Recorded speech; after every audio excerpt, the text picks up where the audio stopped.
Hallelujah, hallelujah. ദൈവത്തിൻ്റെ അതിപരിശുദ്ധനാമം വാഴ്ത്തപ്പെടുമാറാകട്ടെ. സർവ്വകൃപാലുവായ ദൈവം എല്ലാവരെയും ദേവദാസന്മാരെയും യാജ്ഞത്തെയും കൂട്ടുകൊള്ളുന്നതോടെ ദൈവത്തെ സ്തുതിക്കുന്നു, സ്തോത്രം ചെയ്യുന്നു. പ്രത്യേകിച്ച് ഓഗസ്റ്റ് 15-ാം തീയതി സ്വാതന്ത്ര്യദിനത്തോടനുബന്ധിച്ച് ടൗൺ ഹാളിൽ ഇത്തരത്തിലൊരു മീറ്റിംഗ് ക്രമീകരിക്കണമെന്ന് ആഗ്രഹിച്ചതാണ്. കഴിഞ്ഞ മാസത്തിൽ ആദ്യ ആഴ്ചകളിൽ കുഴിക്കലിനടുത്ത് എൽ എലോഹിം ചർച്ചിൽ വെച്ചിട്ടാണ് ഈ ദേവദാസന്മാരെ ഞാൻ പരിചയപ്പെടുന്നത്. അന്ന് ആ പ്രാർത്ഥനയിൽ ടങ്സ് പ്രയർ എന്നായിരുന്നു ഇവിടെ പ്രാർത്ഥനയുടെ പേര്. ഫിന്നിഷ് ടീം പാസ്റ്ററും കൂടെ ഉണ്ടായിരുന്നു. ഫിന്നിഷ് ടീം പാസ്റ്ററുമായിട്ട് കഴിഞ്ഞ ഒരു 15-16 വർഷമായിട്ട് എനിക്ക് പരിചയമുണ്ട്.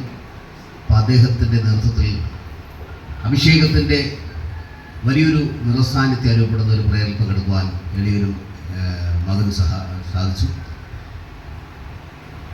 അപ്പോഴാണ് ഞാനിങ്ങനെ ചിന്തിച്ചത്, ഞാൻ എന്തായാലും ഓഗസ്റ്റ് 15-ാം തീയതി സ്വാതന്ത്ര്യത്തോടനുബന്ധിച്ചൊരു പ്രാർത്ഥന ക്രമീകരിക്കാൻ ആഗ്രഹിച്ചു. ആ പ്രാർത്ഥനയിൽ ഇവരെ ക്ഷണിക്കാമെന്ന് ഞാനിങ്ങനെ ചിന്തിക്കുകയുണ്ടായി. കൃപയാൽ പ്രാർത്ഥിച്ചു. എന്നാൽ ടൗൺ ഹാളിൽ വയ്ക്കുവാനുള്ള സാഹചര്യത്തിൽ നിന്നും തെല്ലൊന്ന് ഒരു മാറ്റം വന്നു. 2-3 ചർച്ചകളിലേക്ക് ഞാൻ ചോദിച്ചു. അപ്പോൾ പല ചർച്ചകളിലും അതെന്തോ ഒരു ബുദ്ധിമുട്ട് അനുഭവപ്പെടുന്ന പോലെ തോന്നി. ദൈവത്തിൻ്റെ ഹിതം ഇവിടെയായിരുന്നു. ഹല്ലേലൂയ, സ്തോത്രം. മാത്രമല്ല ജോസ് പാസ്റ്റർ ഞാനും വർഷങ്ങളായിട്ടുള്ള ബന്ധം. അത് മാത്രമല്ല ഞാൻ ഇത് 24-ാമത്തെ ഒരു പ്രയറാണെന്ന് പറയാം. അപ്പോൾ എൻ്റെ 2-ാമത്തെ പ്രയർ ആരംഭിച്ചത് ഇവിടെയായിരുന്നു. അന്ന് റജി നാരായൺ പാസ്റ്ററായിരുന്നു ഇവിടെ ശുശ്രൂഷിച്ചത്. അന്ന് ഇവിടെ ഇത്രയും ഉണ്ടായിരുന്ന ഒരാളെ ഇപ്പോൾ ഇത്രത്തോളം വലുതായി. ഇനി നമ്മൾ അടുത്തിൻ്റെ ഒരു പ്രാർത്ഥന വയ്ക്കുമ്പോഴേക്കും വലിയൊരു 2 നില ചർച്ചയായിട്ട് ദൈവം മാറി. ഹല്ലേലൂയ, അങ്ങനെ കാലങ്ങളോട് ഇങ്ങനെ മാറിയിട്ടുണ്ട്. ഹല്ലേലൂയ, സ്തോത്രം. ഈ ഒരു പ്രാർത്ഥനയ്ക്ക് ഒരു കാരണം കൂടെ പറയാൻ ആഗ്രഹിക്കുന്നത്, അത് ആ ബ്രദറാണ് അവിടെ ഇരിക്കുന്ന പച്ചയല്ല നീലുമല്ല, സ്തോത്രം, എന്തായാലും ഷർട്ടിട്ട ബ്രദർ. അദ്ദേഹത്തിൻ്റെ വലിയൊരു അത്ഭുത സാക്ഷ്യമാണ്.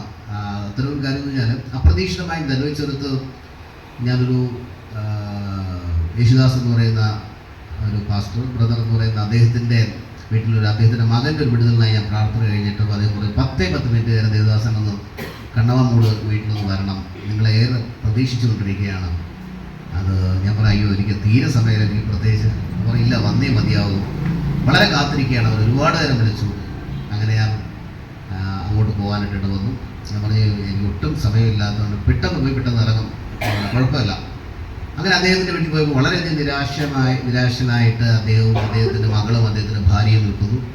അദ്ദേഹത്തിൻ്റെ കാര്യങ്ങളെക്കുറിച്ച് അറിഞ്ഞപ്പോൾ അദ്ദേഹം കോടിക്കണക്കിന് രൂപയുടെ കടബാധ്യതയുമായി ബന്ധപ്പെട്ട് വിഷമത്തിലാണ്. അതിനേക്കാളേറെ പ്രയാസം മകളുടെ ജീവിതവുമായി ബന്ധപ്പെട്ട് വളരെ പ്രയാസം.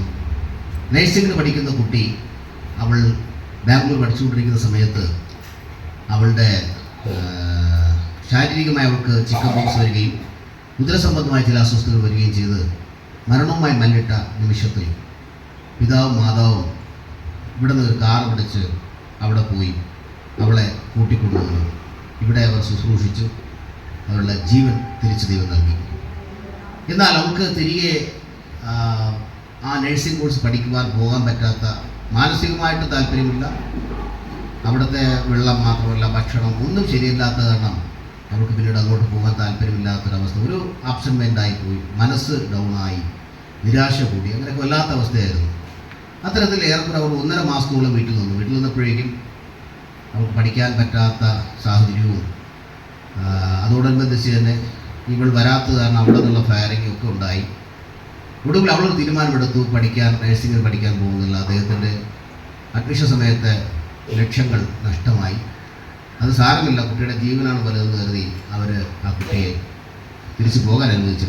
എന്നാൽ അവളുടെ സർട്ടിഫിക്കറ്റുകൾ, SSLC, കമ്പ്യൂട്ടർ, +2 സർട്ടിഫിക്കറ്റുകൾ കൊടുക്കുവാൻ അവിടുത്തെ അധികാരികൾ, പ്രിൻസിപ്പാൾ ഉൾപ്പെടെ സമ്മതിച്ചില്ല.